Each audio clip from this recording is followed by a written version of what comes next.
Hello everyone, welcome back to the channel. If you haven't been here before, my name is Debbie and I read a lot of books. Debbie? Debbie.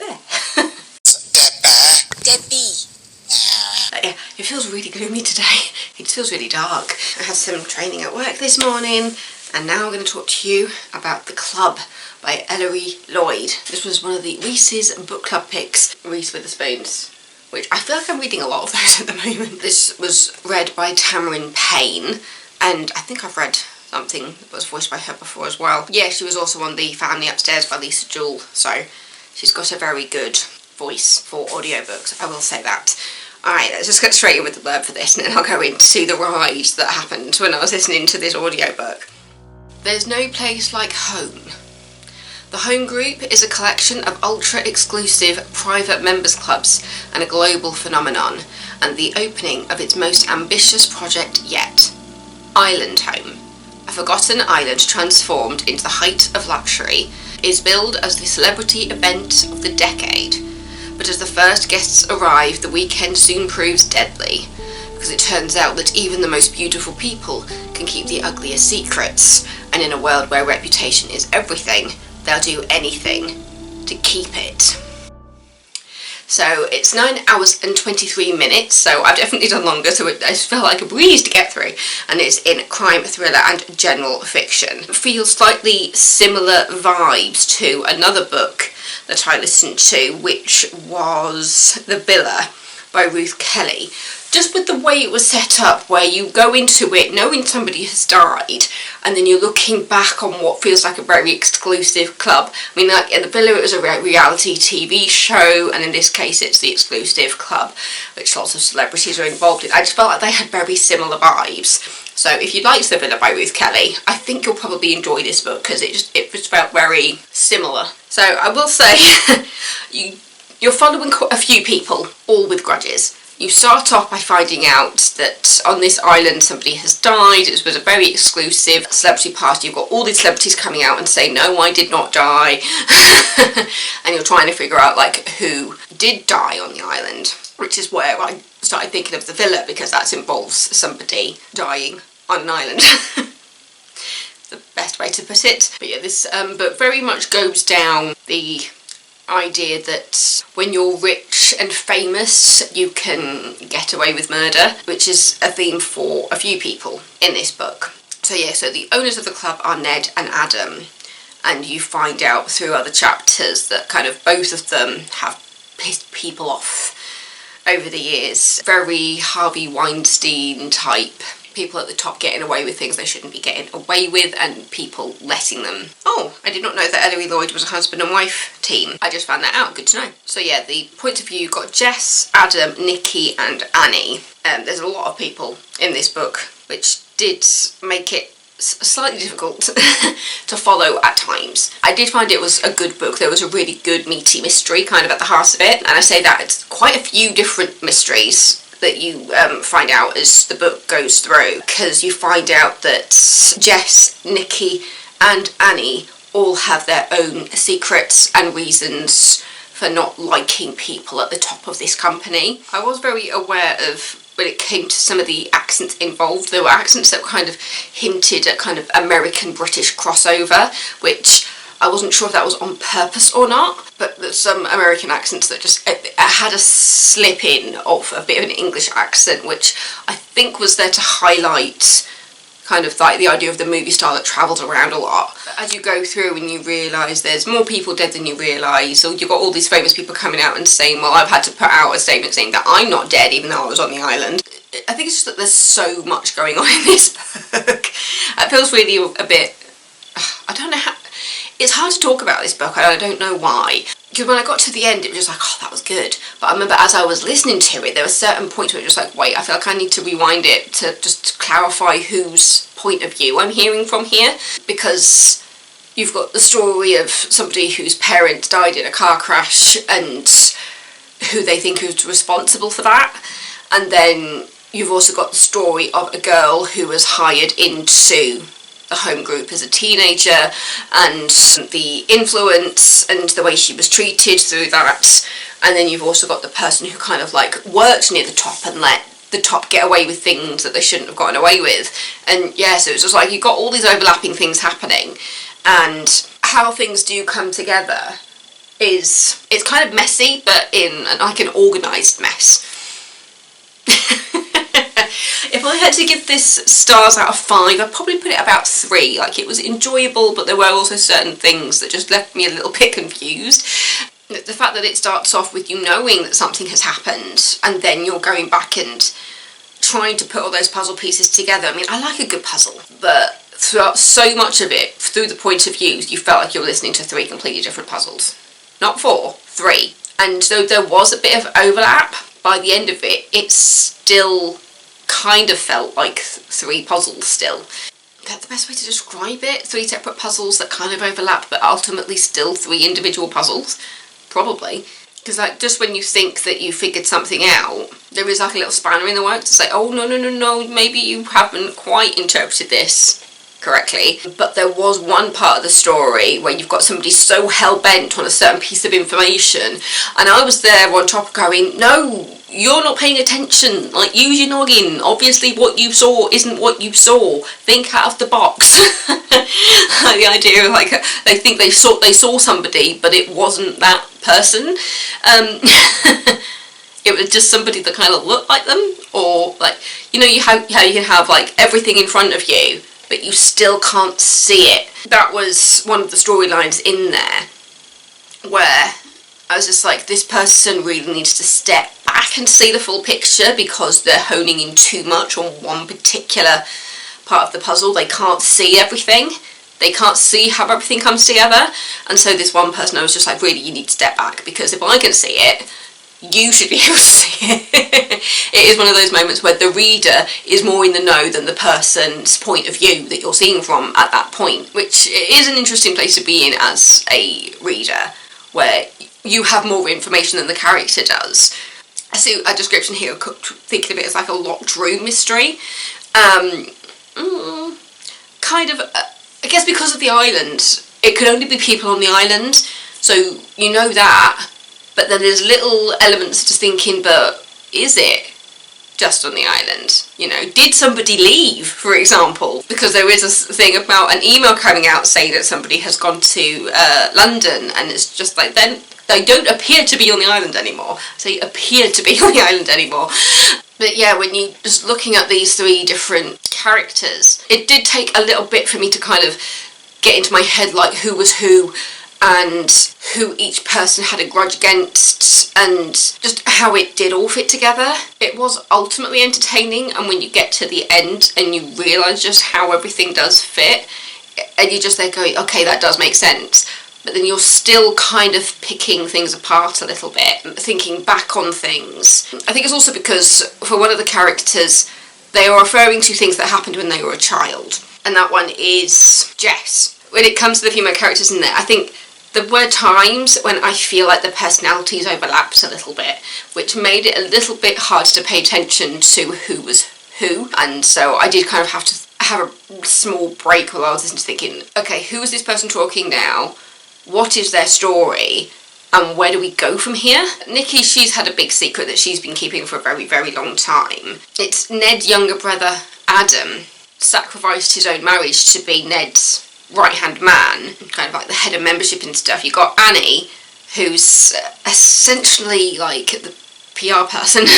She's the one that tries to keep all the spoiled celebrities on side, basically. And then Jess is the one with the ulterior motives, because she has a secret that spans years. As you go through, like, the bodies are piling up throughout the book, and you're just like, wait, how many people are dead at this point? Who had the motive for all of these people?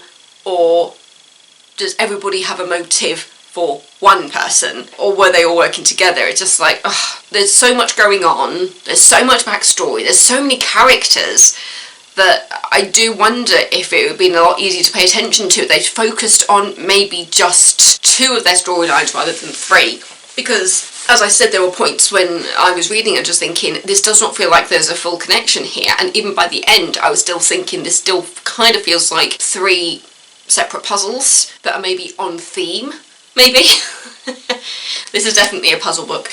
But then you do also have chapters which aren't from any of those point of views, and they're kind of like newspaper, magazine type things, when you're getting the point of views of just random famous people, celebrities, and their point of view of what it was like being on the island. So yeah, you've got all these different threads with random chapters of just people who you don't really know who they are, explaining their time on the island and their relationship to the home group. Ugh. It's complicated, it's messy.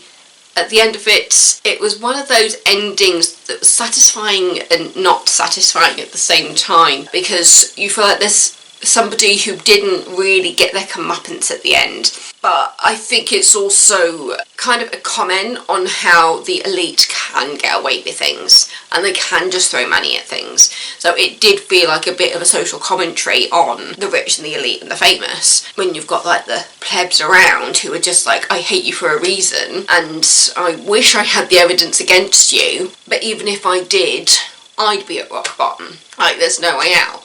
So yeah, definitely interesting premise. There were times when I just got a little bit confused on the narrative, just because you are looking at 3 different women and their secrets and their hatred towards one specific person. But yeah, based on other things that I've seen about like the writing of it, I wonder if I'd actually read it if it'd been more complicated than listening to the audiobook. I feel like the audiobook did help to understand the narrative a bit better, but I have a feeling if I was reading the actual book, I probably would have gotten lost and would have reread quite a lot of it. Yeah, I think a common theme I see through other people's reviews is too many characters. Possibly, I think it is just because you are following essentially 4 points of view, and I feel like that could have been condensed a bit better. But the further I got into this book, the more hooked I became. As you started to learn more about the secrets, that was when it started really luring me in. I think it's also because of how unlikable everybody is. I mean, I think by the end of it, there's only one person I really feel any sympathy for, based on the secrets that were kept, and the people who died, and who got away with what. Yeah, I'm feeling very cryptic just because it's just one of those down the rabbit hole situations.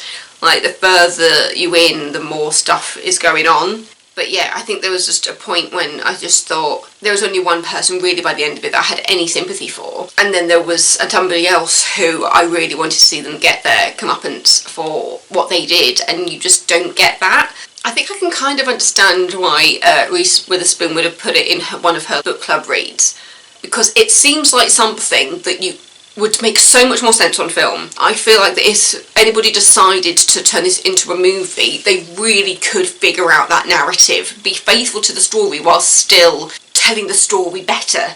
I think this is one where the movie would probably be better than the book, just because of how it's written. But as I said, I did enjoy the story. It just, there were certain points when it just felt more complicated than it should be. It seems like a mess of a commentary on this one. But yeah, for this group, the home group, and everybody, and it is just about keeping people on side, and there's stories of like blackmail and things, and it's just like, it's the Hollywood elite, and it's messy, and people do get away with things that they shouldn't be getting away with, and when it comes to like Hollywood and things, I mean, things are still coming out about people, and there were rumours about all sorts of people that you're just thinking, no, it can't be them. Because I must admit, like, there's one in particular in the UK where there's so many rumours about how when one certain particular person dies, there's going to be a lot coming out of the woodwork. I'm just there thinking, why wait until they die? Like, wouldn't it be so satisfying to see them get their comeuppance before they go? Yeah. This is going off on a bit of a tangent, but this is one of those books where it does make you think about the things that come out when people do die, because it happens in this book, because 3 people are murdered because of it, and by the end of it there's still somebody at the top who doesn't get their just desserts. And yeah, I just feel like if there was ever a movie adaptation of this, I feel like there's a very good way to be faithful while streamlining it a little bit and making it a bit more coherent. But I do think there's a very, very good story at the heart of it, and a very good social commentary on the elite and how they can just throw money at things and get away with it. Yeah. there's a couple of my thoughts. But yeah, the club, everyone's dying to join Ellery Lloyd. There you go. Ellery Lloyd is the pseudonym for London-based husband and wife writing team of Colette Lyons and Paul Flittos. Oh, this makes so much sense. It says Colette was a journalist and editor, the former content director of LUK, and an editorial director at Soho House. The book makes so much more sense to me knowing that, because I think we've all heard billions of rumours about Soho House at this point. And her husband, author of 2 previous novels, professor of creative writing at the University of Greenwich. So it seems like that he's possibly like the main writer, and she, especially for this book, The Club, I have a feeling that she's drawn on her experience as a journalist and being editorial director at Soho House. Yeah, just something about that information just makes some things click in my head regarding this book. Yeah, so The Club, everyone's starting to join, by Ellery Lloyd. It is so weird how just finding out something about an author can suddenly make things click in your brain about what happens, because yeah, it's tickling something in there in regards to the connection between her background and the basis of this book. So good story, good social commentary in there, a little bit messy in the middle, but ultimately at the end it leaves you thinking. At least it left me thinking, and I like a book that makes me think. But yeah, if you have any thoughts about this book, if you've read it, just let me know, and I'd love to see what other people thought. And knowing the information about the wife of the husband and wife team, does that click anything in your brain in regards to what happens in this book, knowing that she was a magazine editor and worked for Soho House? Because that, just reading that just made like a light bulb turn on over my head, that did. Yeah, do I have a question of the day? Is the question. I'm trying to do question of the day because I've seen a couple of people kind of responding to that. So yeah, I know, based on the fact that this was a husband and wife team, have you got any books by a husband and wife team that you recommend, that you enjoy? Can you name that husband and wife team in the comments? Admittedly, I've read a couple now, so I didn't know Ellery Lloyd was a husband and wife team until I started creating this. And then the Nikki French books, that's a husband and wife team. And the Swedish one, the Lars Kepler, that's a husband and wife team. So yeah, if you've read any books by a husband and wife team, who are the husband and wife? What is their pseudonym, and what is your favourite book that they have written? For me, at the moment, it has to be Nikki French. I am really, really enjoying those books. I am just about to start Saturday Requiem. You can see there was a sticker on there that I can't get off. I think if I soak it a bit, it might come off eventually. But yeah, I'm about to start Saturday Requiem. So after this one, there's just 2 more. Sunday, and then Day of the Dead, or something like that.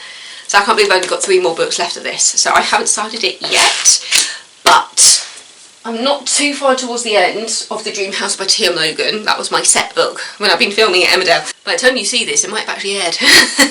I'm almost finished that, so I can take that to the theatre tonight.